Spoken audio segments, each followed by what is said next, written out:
ইসলামী আন্দোলন বাংলাদেশ কাতার কেন্দ্রীয় কমিটির উদ্যোগে অনুষ্ঠিত হয়েছে সদস্য প্রশিক্ষণ কর্মশালা ২০২৬।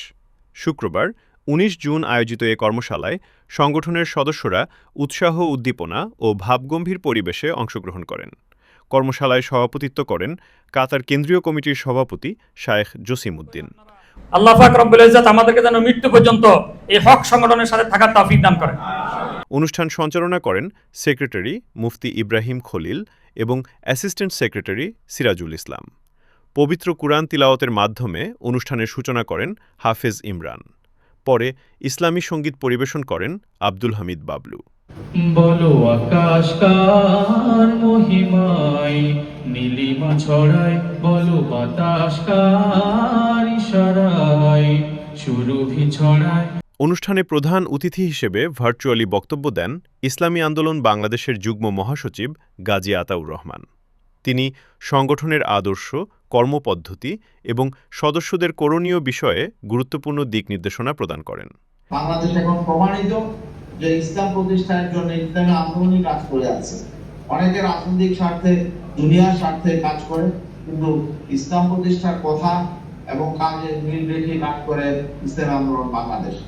বিশেষ আলোচক হিসেবে বক্তব্য রাখেন কাতার কেন্দ্রীয় কমিটির উপদেষ্টা শায়েখ নুরুল আনোয়ার ও মাওলানা মতিউর রহমান ফেরদৌস। আল্লাহ রাব্বুল আলামিন কোরআনে পাকে ইরশাদ করেছেন, ইয়া আইয়ুহাল্লাযীনা আমানু আতিউল্লাহ ওয়া আতিউর রাসূল ওয়া উলিল আমরি মিনকুম।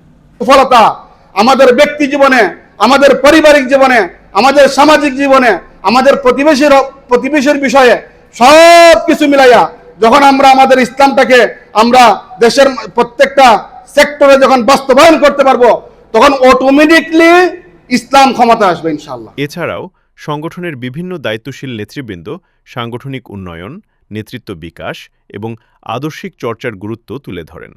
বক্তারা বলেন, আদর্শিক ও সাংগঠনিক দক্ষতা বৃদ্ধির মাধ্যমে যোগ্য নেতৃত্ব এবং দক্ষ জনশক্তি গড়ে তোলাই এ ধরনের প্রশিক্ষণ কর্মশালার মূল লক্ষ্য। সংগঠনের লক্ষ্য উদ্দেশ্য বাস্তবায়নে সদস্যদের আরও দায়িত্বশীল ও আদর্শবান কর্মী হিসেবে গড়ে তোলার আহ্বান জানানো হয়। কর্মশালায় অংশগ্রহণকারী সদস্যরা সংগঠনের কার্যক্রমকে আরও গতিশীল ও শক্তিশালী করার প্রত্যয় ব্যক্ত করেন।